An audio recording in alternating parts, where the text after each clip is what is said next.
Welcome, everybody. My name is Brett Butler.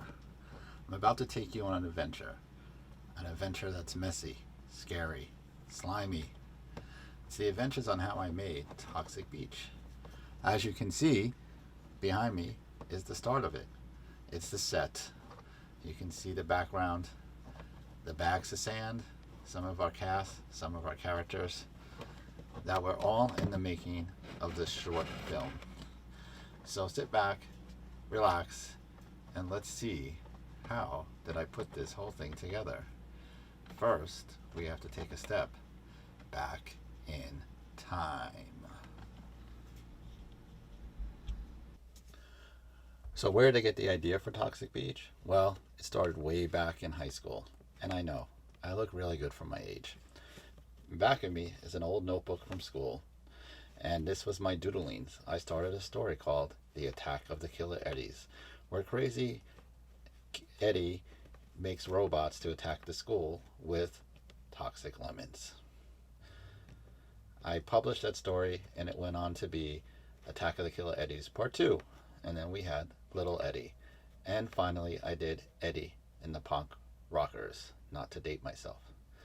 When I went to college, I redid the story from my art class.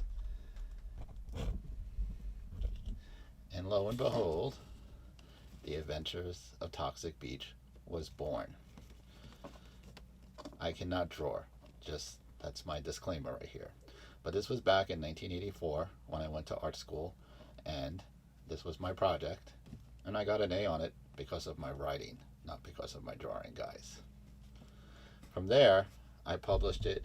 I had a friend redraw it for me, and it became The Adventures of Toxic Beach, and it was published in my underground zine called The Basement back in the 90s. So the story was built this way. Originally, as you can see, if you can see hopefully, there are three dudes in the drawing. But throughout time and changing the storyline, it only went down to our one hero, Brody Bro. So that brings us to the present time. And behind me is some storyboards I made. Again, I can't draw, guys, so please be kind. And this was Toxic Beach, the beginning, Eddie's origins. I also drew Buffy's origin, the talking dog, and actually made it into a cartoon with photographs and sold at some zine fairs. As you can see behind me, there's more storyboards. This is Buffy, the talking dog. This is the story of her origin and how she became to talk and got poisoned by the toxic lemons. Again, I can't really draw. But I did take this, turn it into pictures, and make a cartoon out of it, which has now spawned our little movie that we're going to talk about. So, when I was asked in this class what to do, this was the first thing that came to mind. I've been working on Toxic Beach since, I hate to say it, 1983. So it's taken me like 30 years to get it on or filmed. Since I've drawn it, I've cartooned it, I comic booked it, I've sold pictures of it, I finally got to turn it into a little short feature. And here, I know it's a little dark, is the cover for Toxic Beach, the comic book. So as you can see behind me is the setting for Toxic Beach. How did I create the beach? We can't film outside because of the perspective of the talent. So we had to create our own beach. You need at least 3 to 4 bags of what they call kinetic sand to make it look as realistic as possible. I'm going to show you how we build the beach so you can understand how I put this movie together.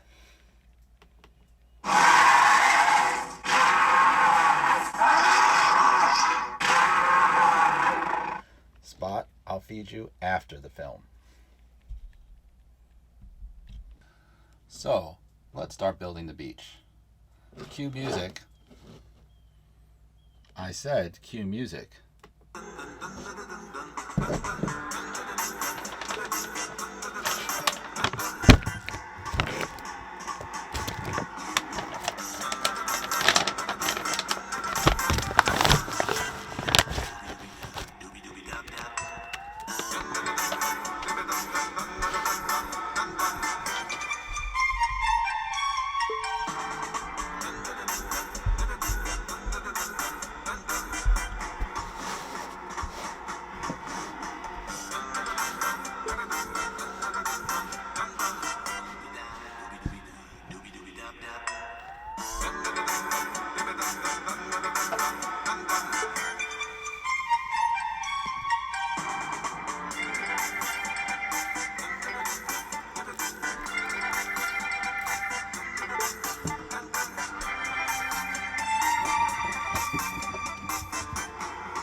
There you have it.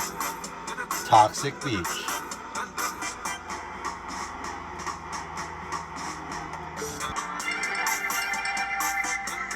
Okay, cut music. I said cut music. Good help is so hard to find when we're making these films. But, so, this is how we created Toxic Beach. Some kinetic sand, some plants. Of course, you have to find a giant lemon. And a talking dog. I use a lot of close-ups or medium close-ups to film this. The idea is, because I'm not doing stop motion animation, I'm actually moving the dolls with my hands or strings, fishing wire that I tie to their feet to make them move, so it's just not a doll sitting here next to the dog, to make it look or buy into the story that's going on.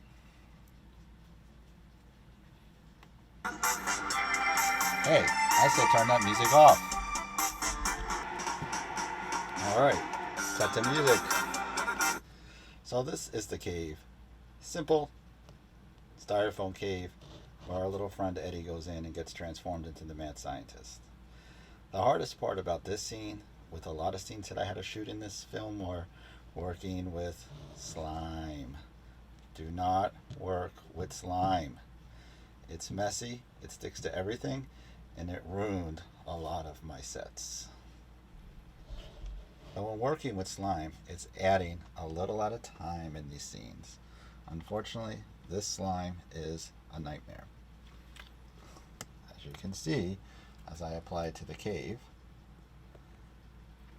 to give it that effect, that Eddie is being taken over or poisoned by toxic lemons. Cue music. So you'd think working with slime would be easy, and it says it's easy to remove, but it's not. I've ruined like 3 shirts using the slime already. And getting even off this cave takes a long time. And in the kinetic sand, it ruins it. So I have to throw all the kinetic sand out to buy more. So my high suggestion is, when you're working with slime, definitely have lots of paper towels on set, lots of wet wipes on set, and be ready to throw a lot of things away. Also be very careful of the camera, computer, microphones, or any equipment, because the slime gets everywhere.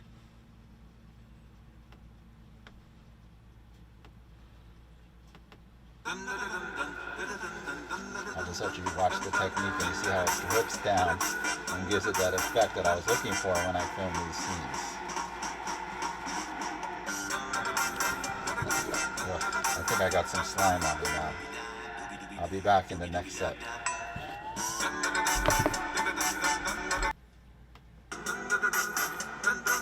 The making of Toxic Beach will return after a message from our sponsor.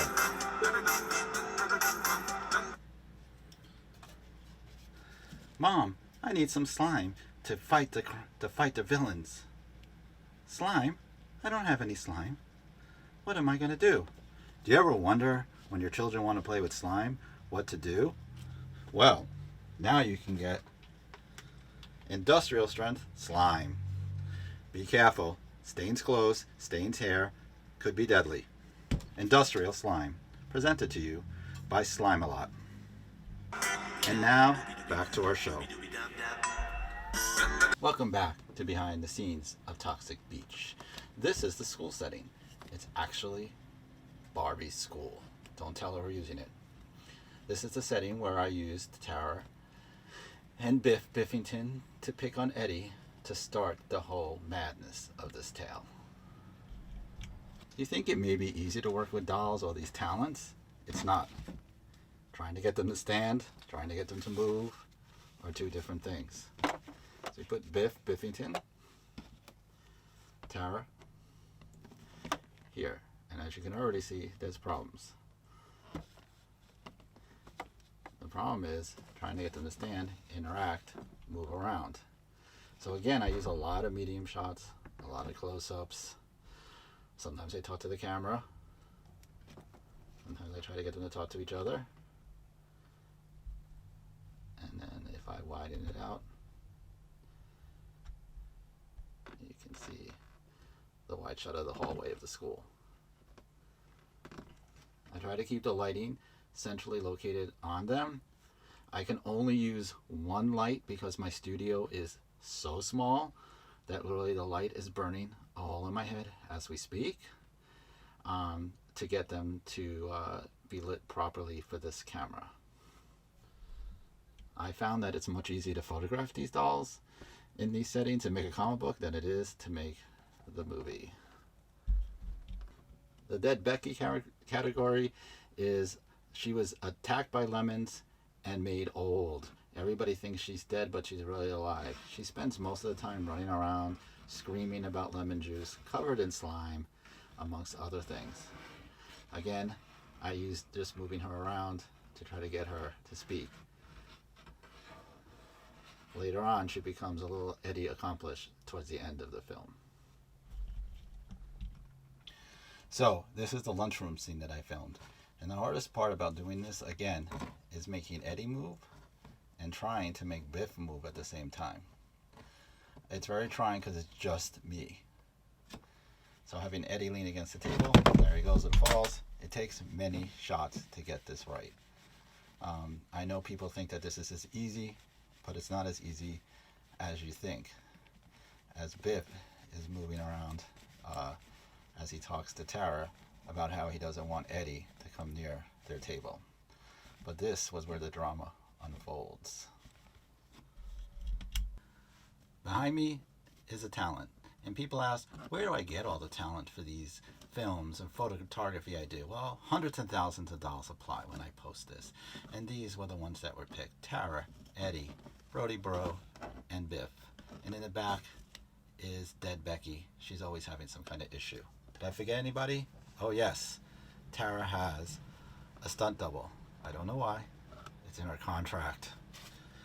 There were some issues. My original Tara, who I cast, showed up on set the first day, and as you can see, she has a bun in the oven.